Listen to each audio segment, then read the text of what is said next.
Hello everyone, I'm back with this week's episode of Safe House, Chapter 19 by Goddess Kim.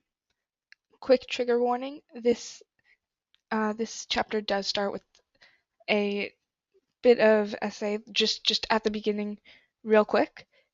It does not get too graphic, however, if that kind of stuff bothers you a lot, I have a warning on screen the whole time so you can skip it if you want to, and it's real quick, just at the beginning. I hope you guys enjoy. To say Nico was shocked was an understatement. He didn't know how to react, didn't even understand what was going on. It wasn't until the other boy moved one hand over his chest, the other wandering towards dangerous territory, that something in Nico's mind finally clicked. It was as if somebody kicked him back to reality. What was this guy doing kissing him? Nico shoved the boy off of him and into the wall. Creepy smacked his head against the wall and stumbled to the ground. He looked surprisingly happy about that. The son of Hades wanted to punch that grin off his face, but that would mean staying in the closet even longer. He already felt cramped and uncomfortable with that boy around. He pulled open the door, smacking it into Creepy's face, and slipped out. But the wild and empty hallway didn't make him feel any better. Nico still felt uncomfortable. He didn't even want to think about what just happened. Suddenly, footsteps sounded behind him. It startled Nico a bit too much for his liking. "There you are," said a familiar voice of his boyfriend, and an arm was laid on Nico's shoulders. "Gina said to meet us at the mall," Will told him. "Hey, are you okay?" Nico looked up to find Will watching him with concerned eyes. "Yeah," Nico responded. He should probably tell Will about Creepy, but he didn't want to. It made him feel dumb and embarrassed, and besides, he had dealt with worse things. He could handle this. Will nodded and squeezed his shoulder. "If there is anything, tell me," he said, before pulling him towards the door. In that moment the gong sounded, and the hallway filled with students.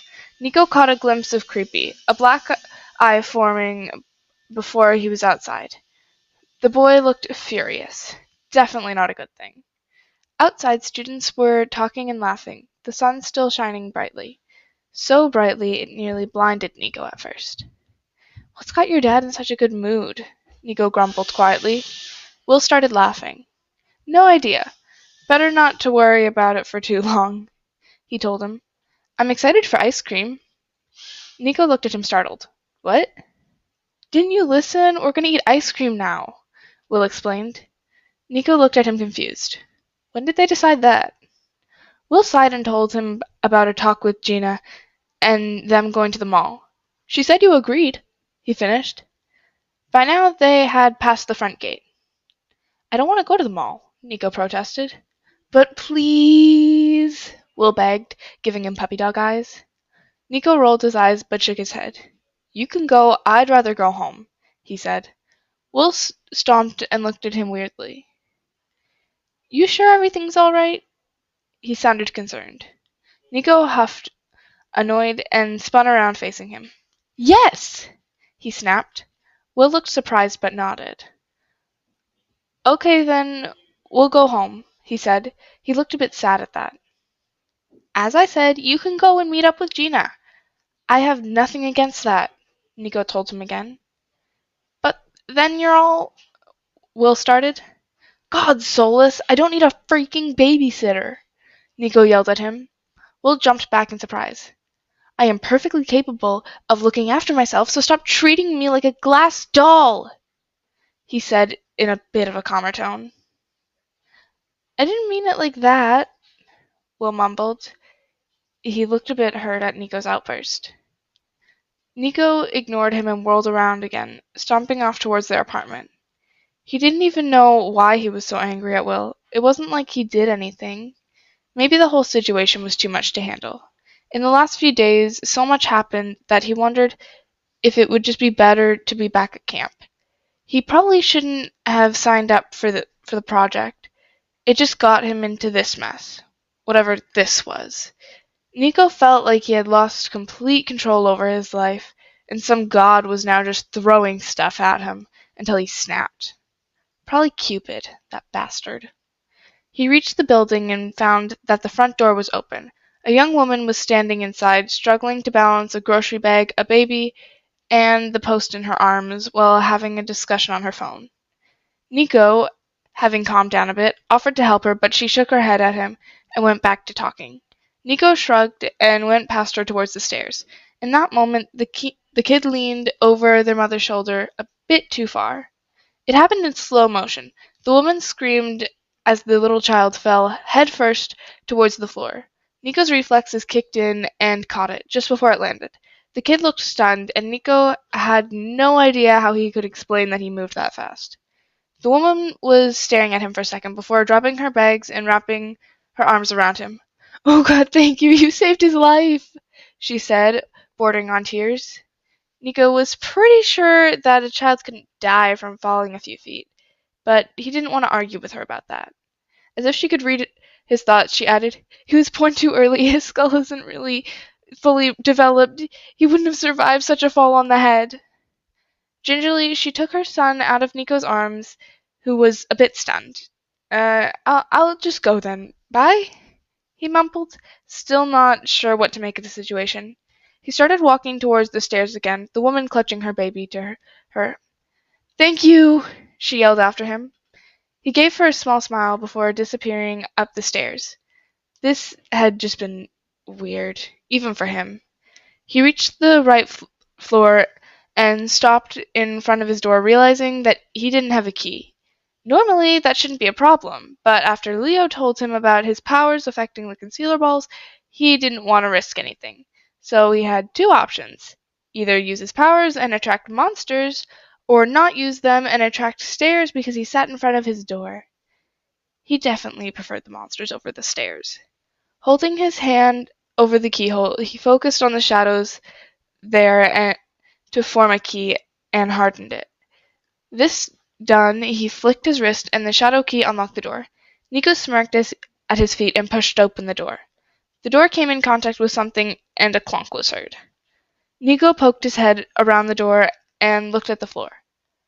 Why was there a human skull in his apartment? He slipped inside and picked it up. Better question, why was Julius Albert's skull in his apartment? And where was the rest of him? Looking around, he didn't find a trace of the rest of the zombie chauffeur. "Julius Albert?" he asked into the empty room. "Oui, Monsieur Nico?" The voice came from the skull in Nico's hand. Surprised, he dropped it. "What the?" he said. The skull had glowing green eyes, which looked up at him and was clattering unhappily with his teeth. "I believe the word you're looking for is hell, but I must remind you not to use such vulgar language," the skull told him. Nico squeaked and kicked the skull across the living room, where it slammed into the wall next to the TV. "Monsieur Nico, please refrain from kicking me," sounded Julius Albert's voice. Nico was seriously freaking out now. "What happened to you?" Nico asked, after recovering from the shock of having a talking skull with glowing eyes. Said skull was currently sitting on a cushion on the kitchen table. Nico was standing in front of him. His sword was in reaching distance, just in case. Julius Albert slowly told him about a furious god showing up and transforming him into the skull, which should wear off in the next few days. It was meant as a warning to never call him a bastard again. Nico felt bad about this. It was his fault that Cupid transformed Julius Albert into a living skull. "And what am I supposed to do now?" he asked. "Homework," was the response. Nico blinked. He didn't mean that, but it was a good idea nonetheless. He hadn't done anything since the start of the week. And so it came that Nico D'Angelo did his homework. Not. He never came that far because a voice in his head was distracting him.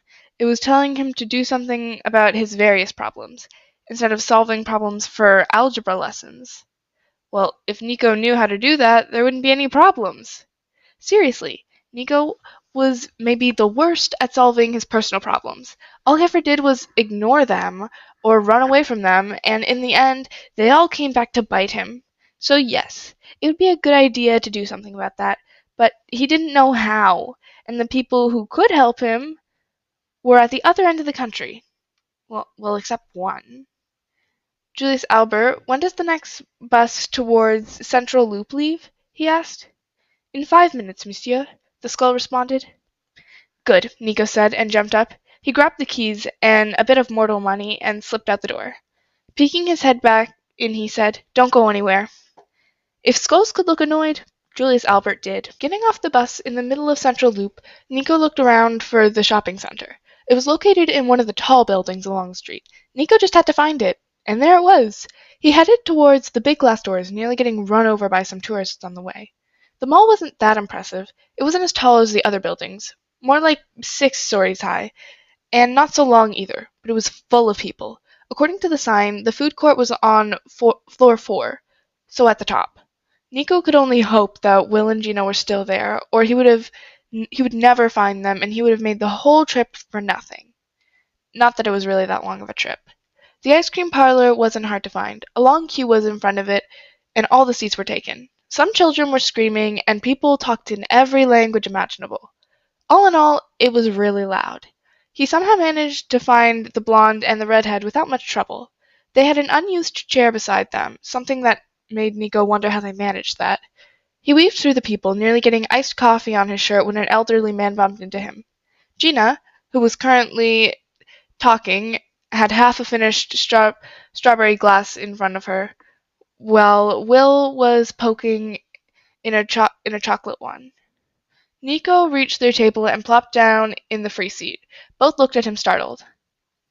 "You said that I should talk to you if I ever had a problem, right?" Nico addressed his boyfriend. "So something is up," Will responded. "Yeah, well, first of all, there are the concealer balls who are pissing me off," Nico began. "First of all, there's more than one?" Will asked, concerned. "Will you let me finish?" Nico asked. Gina snickered, but tried to look serious when they both looked over at her. She made a get-on-with-it motion with her hand. "Secondly, we are attacked by monsters nearly daily, and if that doesn't happen, then something else goes majorly wrong," Nico went on. "Thirdly, I am crazy and totally paranoid, and there's a freaking voice in my head, and I just had a conversation with it a half an hour ago." Gina and Will shared a concerned look. "Then there's that problem with the concealed balls attracting monsters. I don't know if we're safer with them or without them, and I can't help but feel like it's my fault." He held up a hand, stopping Will from saying something. "Andy is another problem. We don't know where he is or if he still has plans to kill us. Not that that would be a surprise. Then there was that thing last night. I still don't know how much of it is true." Nico, "Stop interrupting, Will," Gina scolded. "Thanks, Gina. Anyway, there's also another problem that apparently the whole school thinks I'm some freaky emo loser. Then today I got kissed by some creepy kid. That wasn't nice, and I feel kind of dumb for letting that happen." Nico took a deep breath. "I have a feeling that Paul gets suspicious, and after what she heard yesterday, Akemi can't act normally around me anymore. Finally, I insulted God and said God turned my zombie into a talking skull. I feel like my life is spinning out of control, and I don't like that, so yeah, you could say I have some kind of problem right now." Will and Gina stared at him with wide eyes. "You have a zombie?" Gina asked, stunned. Nico frowned at her. Was that the only thing she got from his rant? "Why didn't you tell me any of this?" Will asked. "I just did," Nico responded. Will leaned back. "That's a lot to take in, you know. Why did you just tell me this now and not earlier?" Nico shifted around in his seat. "I thought I could handle it by myself," he confessed. "So why the change of heart?" Gina asked. "The voice in my head told me to do something about them because I suck at handling problems, and I came to ask you for help," Nico told them. "The voice in your head?" Gina asked slowly. "I told you, I'm going crazy." Nico buried his face in his hands. He didn't need to see the two of them to know that they were concerned. Before they could say anything, a loud roar was heard. Nico's head snapped up. Will was looking around wildly. Gina was a bit confused. The roar sounded again, and the floor shook for a few seconds. Glass fell on the floor, and children screamed. Glass was breaking near the parlor, and people started to scream. Some were running towards the escalator and the stairs, others were fleeing towards the other side of the floor. "We should get out of here," said Nico. The three teenagers started running towards the stairs. A large crash was heard, followed by a louder roar. In front of them was a hellhound, tearing through the glass in front of a Chinese takeaway. That was Safe House, Chapter 19, by the Goddess Kim. I hope you guys enjoyed. Um, yeah, I really don't have any announcements to end this off, so don't forget to like so that I know you enjoyed it. Share to all of your Percy Jackson and Solangelo obsessed friends that you think would enjoy this fanfiction, and subscribe so that you don't miss the next one and all the ones after that. And I'm going to see about doing more like one shots. Also, put any one shots suggestions that you have in the comments because I don't read one shots a lot. So I really only have actually 3 options to do one shots, and one of them is probably going to be for my 300 special. So yeah, put it as many suggestions as you have for good one shots in the comments, and I will look into them and probably end up reading them at some point. that that counts as a that counts as an announcement thing. Anyway, yes. So like, share, comment, subscribe, all that stuff. Okay, bye. Have a great day.